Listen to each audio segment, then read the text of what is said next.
Hello student, good morning to all of you. Unit number first अपनी complete हो चुकी है। आज हम शुरू करेंगे यूनिट नंबर 2। ठीक है ना। तो अपनी यूनिट 2 क्या है?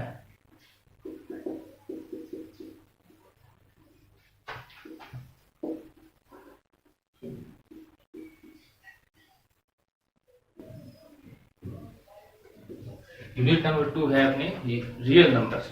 तो बच्चों, रियल नंबर क्या होते हैं, रियल नंबर के बारे में आपको नॉलेज होना चाहिए।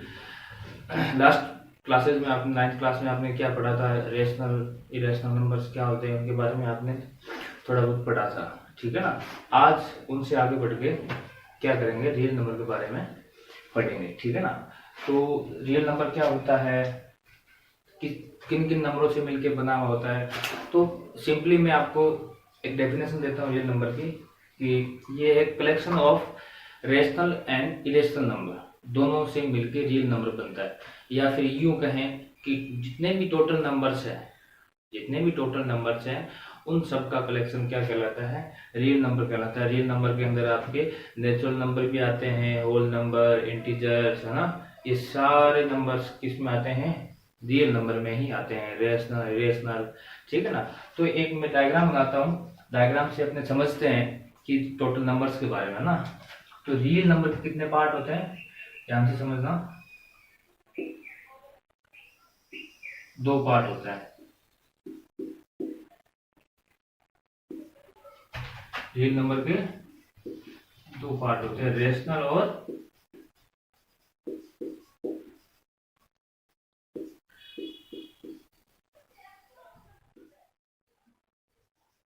Irrational number. ठीक है ना। देखो, इस पूरी यूनिट को अपने आराम से समझेंगे एकदम इजी वे में। ठीक है ना। तो रेशनल और इरेशनल नंबर से मिलके क्या बनता है, रियल नंबर। अब बात करते हैं rational number.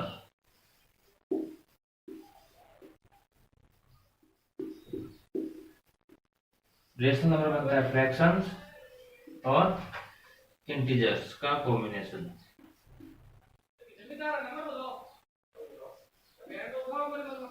Integers, rational number बनता है फ्रैक्शन और इंटीजर से मिलके।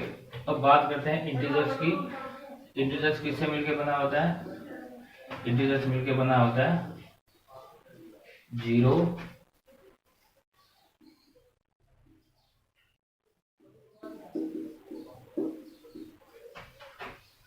पॉजिटिव इंटीजर्स,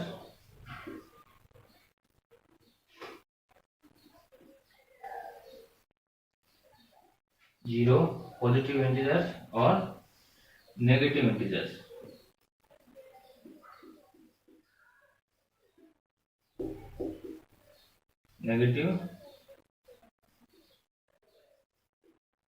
नेगेटिव इंटीजर्स से मिलके बना होता है। अब बेटे, 0 और पॉजिटिव इंटीजर्स इन दोनों से मिलके क्या बनता है, होल नंबर।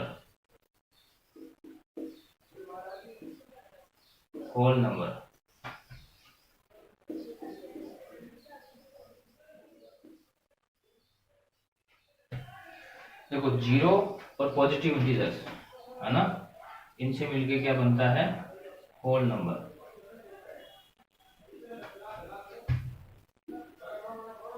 ठीक है ना।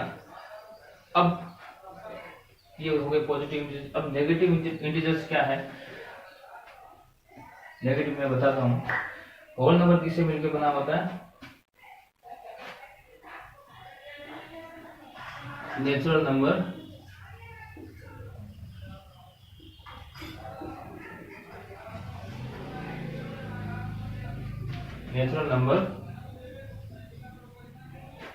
और 0। नेचुरल नंबर में मैं 0 ऐड कर देता हूँ तो क्या बन जाता है, whole number. Natural number plus 0, यहाँ 0 नहीं लिखूंगा क्योंकि नेचुरल नंबर यहाँ लिखूंगा। देखो, मैं इस डायग्राम में ऊपर से नीचे आ रहा हूँ, ऊपर से मैं नीचे ऐसे समझा रहा हूँ। तो देखो, होल नंबर से नेचुरल नंबर कब बनेगा, जब मैं माइनस कर दूंगा क्या, 0। देखो आपको समझना है, ये मैंने बनाया है, चार्ट बनाया है, इसको समझना है बस। दोबारा देखो, रियल नंबर के टू पार्ट्स होते हैं। रियल नंबर किससे मिलकर बना होता है? रेशनल नंबर और इरेशनल नंबर। इन दोनों का कॉम्बिनेशन क्या कहलाता है? Real number. अब आपके दिमाग में बार बार ये आ रहा होगा कौन से रेशनल कौन सी इरेशनल, वो मैं भी थोड़ी देर में समझाऊंगा, पहले इसको समझ लें। रेशनल और इरेशनल मिलकर क्या बनता है? Real number. और इरेशनल के कोई दूसरे कोई पार्ट नहीं है। इरेशनल नंबर की ये डेफिनेशन है, जो रेशनल नहीं है वो सारे इरेशनल कैटेगरी में आते हैं। ठीक है, अब बात करते हैं रेशनल नंबर के कितने पार्ट होते हैं? फ्रैक्शंस और इंटीजर्स। फ्रैक्शन जिसको मैं इस फॉर्म में लिखता हूँ, जैसे 5/1 है ना, तो p/q की फॉर्म में मैं लिख सकता हूँ, तो वो सारे फ्रैक्शंस ही है। अब बात करते हैं इंटीजर्स की, है ना।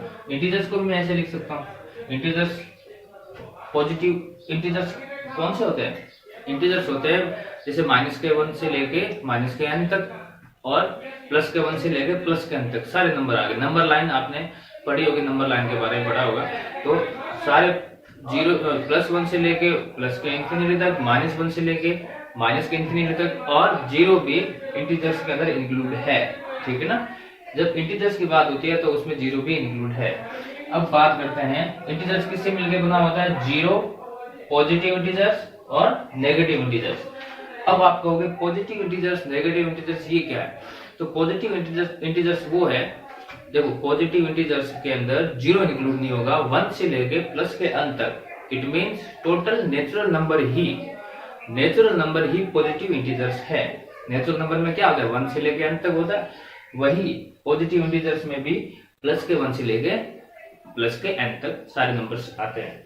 अब बात करते हैं नेगेटिव इंटीजर्स की। तो नेगेटिव इंटीजर्स में उसके आगे सभी के आगे माइनस का चिन्ह लगा दो, तो -1 से लेके -n तक सारे किस में इंक्लूड होंगे? नेगेटिव इंटीजर्स में। और 0, अगर इनके साथ 0 भी ऐड कर दिया जाता है तो ये टोटल इंटीजर्स की कैटेगरी में आते हैं। अब आपके दिमाग में ये आ रही होगी कि 0 को आपने अलग क्यों लिखा है इनसे? तो आपको ये बेसिक चीजें हैं। तो जब भी पॉजिटिव इंटीजर्स की बात करेंगे, जब भी हम पॉजिटिव इंटीजर्स की बात करेंगे, कोई पूछे पॉजिटिव इंटीजर्स कौन से हैं, तो उसमें 0 इंक्लूड नहीं करेंगे। ठीक है ना। और जब भी इंटीजर्स की बात करेंगे, इंटीजर्स 0 इंक्लूड होगा। जब भी इंटीजर्स की बात होगी तो 0 होगा।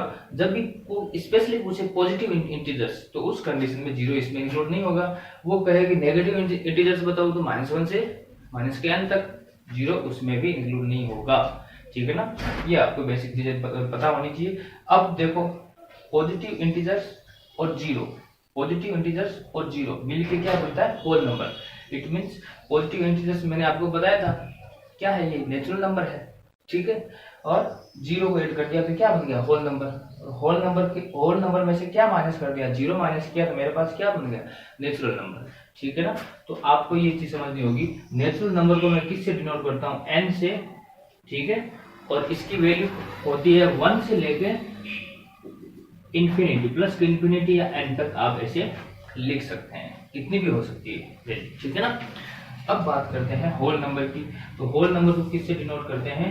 होल नंबर को w से डिनोट करते हैं, और इसकी वैल्यू होती है 0 से लेके प्लस के इंफिनिटी तक।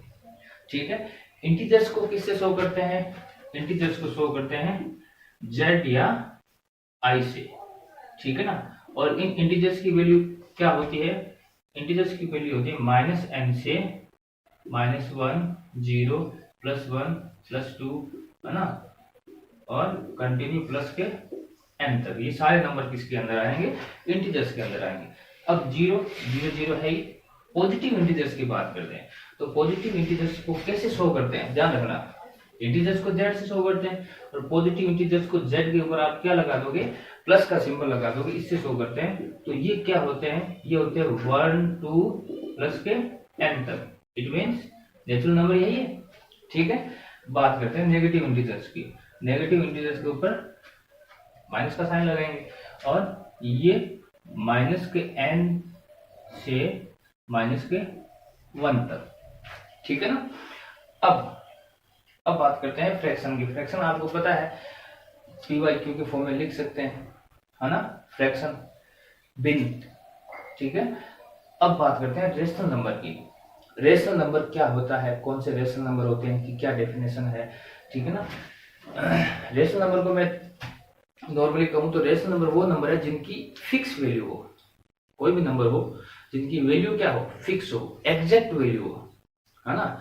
और इरेशनल नंबर में क्या होता है, कोई एग्जैक्ट वैल्यू नहीं होती, मैं नहीं कह सकता कि यही इसकी एग्जैक्ट वैल्यू है, इससे ना ही ज्यादा होगी ना ही कम होगी, ठीक है ना, वो सारे इरेशनल कहलाते हैं, ठीक है।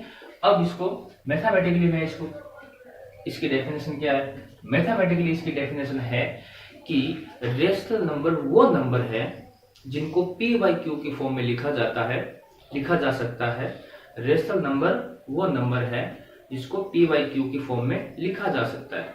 और कंडीशन आपको क्या दे रखी है, Q not equal to zero, Q है जो हमेशा के लिए जीरो नहीं हो सकता, जीरो हुआ तो उस कंडीशन में क्या होगा आपको पता है। देखो किसी भी नंबर के अंदर मैंने जीरो का डिवाइड किया, किसी भी नंबर के अंदर मैंने जीरो का डिवाइड किया तो मेरे पास आंसर क्या आएंगे,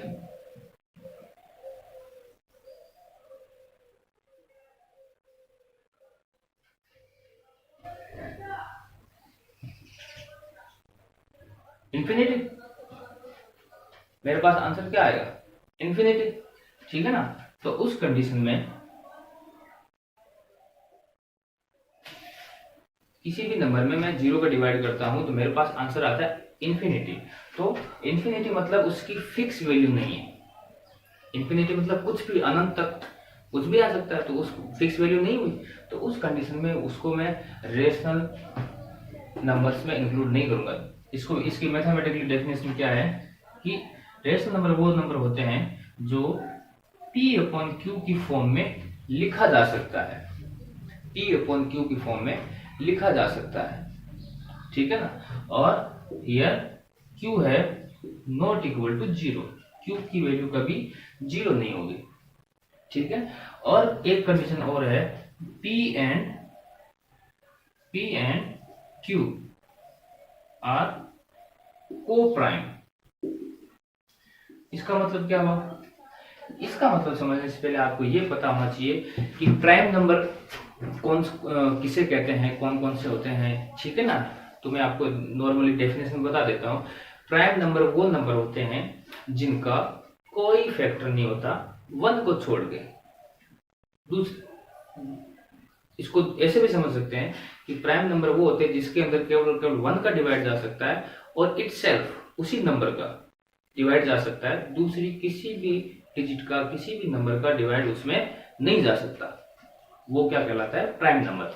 फॉर एग्जाम्पल 2 है, मैं क्या लेता हूं 2, तो 2 के अंदर आप 1 का डिवाइड दे सकते हैं तो कितना आएगा 2, तो 1 तो अलाउ है। 2 के अंदर 2 का डिवाइड दे सकते हैं तो 1 टाइम गया, इटसेल्फ ये वही नंबर है, खुद का ही मैंने डिवाइड दिया।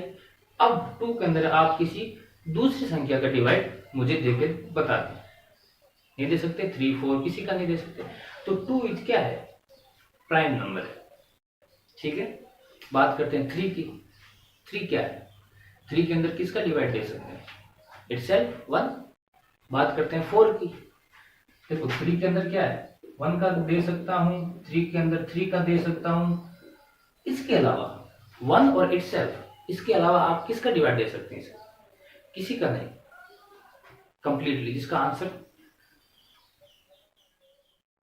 जिसमें रिमाइंडर 0 बचे, है ना, तो किसी का नहीं। 4 का दूंगा तो फिर पॉइंट्स में वैल्यू आएगी, ठीक है ना। देखो बात करता हूँ 4 की, देखो 4 की, तो 4 के अंदर मैं 1 का दे सकता हूं तो 4 आया, 4 के अंदर 4 का दिया तो 1 आया। इनके, इसके अलावा एक्स्ट्रा मैं किसी नंबर का इसके अंदर डिवाइड दे सकता हूं, जी हाँ दे सकता हूं, किसका, 2 का। 4 के अंदर मैंने किसका डिवाइड किया, 2 का, तो 2 टाइम गया। तो इस कंडीशन में ये 4 क्या है, प्राइम नंबर नहीं है, ठीक है। अब आते हैं वापस यहाँ पे, यहाँ क्या लिखा हुआ है, coprime, P and Q are coprime. इसका क्या मतलब हुआ, तो को प्राइम का मतलब होता है, देखो 2 नंबर दे रखे हैं P एंड Q, दोनों आपस में को प्राइम है, इसका मतलब ये है, साफ साफ समझ लेना, कि P और Q इन दोनों के अंदर कोई भी कॉमन फैक्टर नहीं है, कोई भी कॉमन फैक्टर नहीं है। एग्जाम्पल से समझते हैं, जैसे P की वैल्यू है मेरे पास 4, P की वैल्यू है 4 और Q की वैल्यू है मेरे पास 10। P की वैल्यू 4, Q की वैल्यू 10। तो इनके फैक्टर करता हूं तो इसको मैं लिखूंगा 2 मल्टीप्लाई 2, इसको लिखूंगा 2 मल्टीप्लाई 5।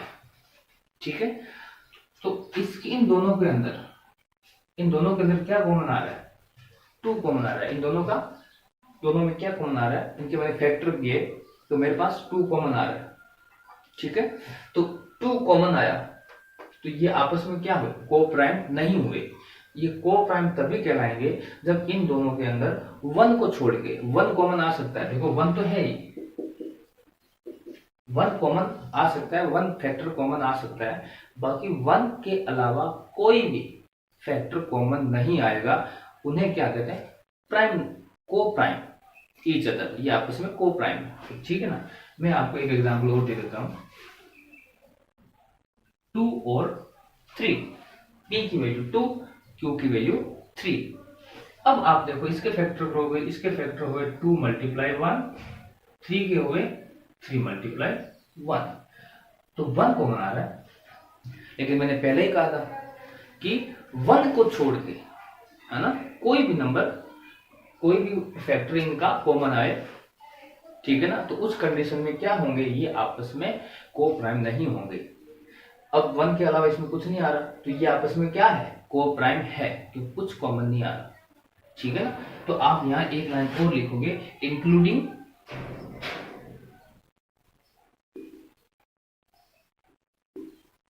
1। ये क्यों लिखा? क्योंकि 1 इंक्लूड है, 1 आ सकता है कॉमन फैक्टर। ठीक है, तो ये आपने समझा होगा कि P अपॉन Q की फॉर्म में लिखा जा सकता है Q not equal to 0, Q की वैल्यू 0 नहीं होगी, और P and Q are coprime, P और Q आपस में को प्राइम होंगे, इंक्लूडिंग 1 है जो कॉमन फैक्टर आ सकता है। ठीक है ना, तो ये अब छोटी सी ये चीज समझ लें, इवन नंबर क्या होता है, नंबर्स के बारे में पता कर ही लेते हैं। इवन नंबर्स क्या होता है? इवन नंबर वो नंबर होते हैं जिनका वो जो 2 से कंप्लीटली डिविजिबल हो, रिमाइंडर 0 आए। ठीक है ना, और ओड नंबर वो होते हैं जो 2 से डिविजिबल नहीं हो। 2 से डिविजिबल नहीं होंगे तो उस कंडीशन में रिमाइंडर हमेशा क्या आएगा? 1 आएगा। फॉर एग्जाम्पल 3 के अंदर मैंने 2 का डिवाइड किया, मेरे पास रिमाइंडर कितना आया? 1। 3 क्या है? ओड नंबर है, 5 ओड नंबर है। 5 के अंदर 2 का डिवाइड किया, रिमाइंडर कितना आया? प्लस का 1। 7 है, 7 के अंदर मैंने 2 का डिवाइड किया, 2 का डिवाइड किया तो मेरे पास क्या आया? 1। तो आप इसे कह सकते हैं कि 2 का डिवाइड करने से रिमाइंडर अगर 1 आए तो वो क्या? ओड नंबर कहलाएंगे। ठीक है, और इवन नंबर कंप्लीटली डिवाइड जाए, रिमाइंडर 0 आएगा। ओके, ठीक है। अब बात करते हैं ये इवन ओड। तो इवन नंबर ओड नंबर को मैं कैसे लिख सकता हूँ? इवन नंबर को आप ऐसे लिख सकते हैं, कोई भी इवन नंबर है उसको 2 के मल्टीपल में लिख सकते हैं, 2 उसका एक फैक्टर होगा। इवन नंबर हमेशा 2 का फैक्टर होगा। ठीक है ना, आपको पता है इवन नंबर क्या है? 2, 4, 6, 8, 100, 500, ये सारे क्या है? इवन नंबर है। इसको मैं 2 की फॉर्म कैसे, इसका 2 फैक्टर कैसे होगा? 2 मल्टीप्लाई 1, इसका 2 मल्टीप्लाई 2, ये 2 तो आएगा इवन नंबर में। ये 2 मल्टीप्लाई 3, ये 2 मल्टीप्लाई 2। ठीक है ना, तो ये 2 तो आ रहा है, सिंगल 2 तो आएगा। 100 है, 2 मल्टीप्लाई 50, 500 2 मल्टीप्लाई 250। कोई भी आप इवन नंबर ले लें, वो 2 उसका फैक्टर होगा। ठीक है ना, अब बात करते हैं ओड नंबर की। ओड नंबर आपके हैं 1, 3, फिर 5 7 9, ये सारे ओड नंबर्स हैं। अब ओड नंबर की क्या डेफिनेशन है कि ओड नंबर में 2 का मैंने डिवाइड किया, ठीक है, तो मेरे पास प्लस का 1 एक रिमाइंडर बचेगा। 2 का अगर वो 2 का मैंने डिवाइड किया तो मेरे पास प्लस 1 रिमाइंडर बचेगा। कैसे? 1 है, 1 के अंदर मैंने क्या किया, 2 का डिवाइड किया, 0 टाइम गया, यह आया 0, बचा क्या 1, ठीक है ना। 3 है, 3 के अंदर मैंने 2 का डिवाइड किया, 1 टाइम गया, मेरे पास बचा क्या 1। सब में देखना 1 है जो एक्स्ट्रा बचेगा। और इसको मैं क्या लिख सकता हूं, इसको मैं ऐसे लिख सकता हूं ना, देखो 2 मल्टीप्लाई n, 2n लिखा है ना, ये n क्या है, क्वोशिएंट है, और 2 क्या है, डिवाइजर, ठीक है ना, 2 क्या है, डिवाइजर, और ये नंबर क्या है, डिवाइजर, ठीक है। तो ओड नंबर हमेशा इस फॉर्म में लिखे जाएंगे, इवन नंबर को मैं ऐसे लिख सकता हूं। ये समझ में आ गया। अब बात करते हैं इनके अंदर डेसिमल नंबर में आपके एक और है, मैं बता रहा हूं।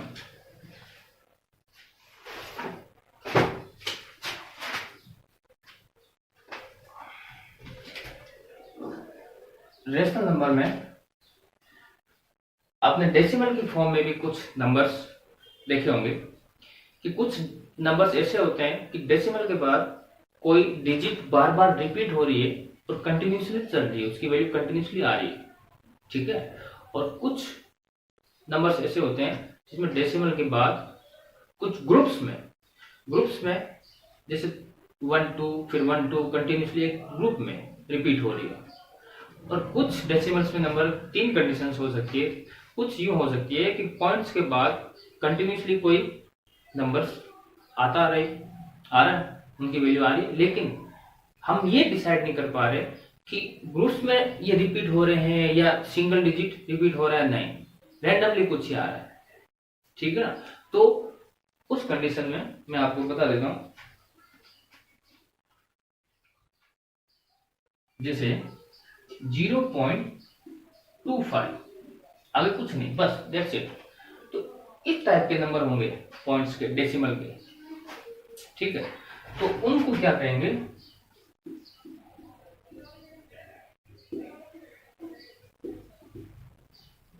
Terminating number. टर्मिनेट का मतलब क्या हुआ, एक पॉइंट पे, एक फिक्स जगह पे टर्मिनेट हो जाना, रुक जाना, स्टॉप हो जाना, ठीक है ना, फिक्स, ये टर्मिनेटिंग नंबर कहलाएंगे। क्यों? क्योंकि इसकी 0.25 वैल्यू है तो है, ये यही फिक्स वैल्यू है, ठीक है ना। अब दूसरी बात करते हैं नॉन टर्मिनेटिंग।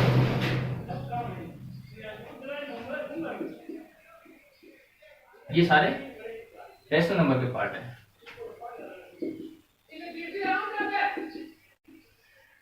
नॉन टर्मिनेटिंग कौन से होते हैं, मैंने बताया, जैसे 0.6666 रिपीट हो रहा है, कंटिन्यूसली चल रही है ये वैल्यू, ठीक है ना, तो ये रिपीट हो रही है। नॉन टर्मिनेटिंग के अंदर भी ये कौन सी कंडीशन में है, नॉन टर्मिनेटिंग, रिपीट हो रही है, तो ये एक सिंगल डिजिट रिपीट हो रही है बार बार, ठीक है ना, तो ये नॉन टर्मिनेटिंग रिपीटिंग कंडीशन है, ठीक है। देखो रेशनल नंबर के अंदर भी एक कंडीशन है टर्मिनेटिंग, दूसरी नॉन टर्मिनेटिंग। टर्मिनेटिंग के अंदर वो वैल्यू आती है जो जिसकी वैल्यू फिक्स हो, ठीक है, और नॉन टर्मिनेटिंग वैल्यू वो आती है जहां बार बार वैल्यू फिक्स ना हो, कंटिन्यूसली चल रही हो, ठीक है ना।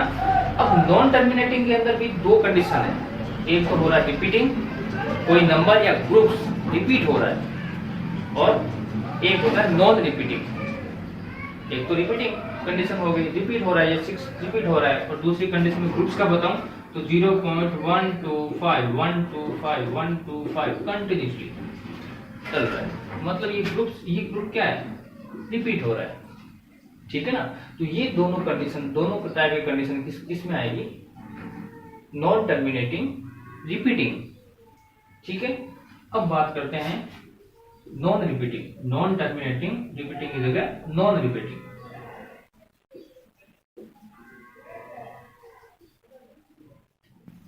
ठीक है। तो नॉन रिपीटिंग में रैंडमली 1 7 5 7 5 9 डैश कुछ भी आए, ठीक है ना। तो इसके अंदर ना तो कोई सिंगल डिजिट रिपीट हो रही है, ना ही ग्रुप्स ऑफ नंबर रिपीट हो रहा है, नहीं हो रहा। तो इस कंडीशन में ये इस टाइप के नंबर देखो, non terminating non repeating number किसके अंदर आएंगे, इर्रेशनल कैटेगरी में आते हैं। और नॉन टर्मिनेटिंग और रिपीटिंग, नॉन टर्मिनेटिंग और रिपीट होने वाली सारे किस कैटेगरी में आएंगे, रेशनल नंबर की। और नॉन टर्मिनेटिंग नॉन रिपीटिंग जो कंडीशन है वो किसके अंदर आएगी, इर्रेशनल नंबर के अंदर, ध्यान रखना, ठीक है। अब बात करते हैं और इरेशनल में क्या आता है, पाई।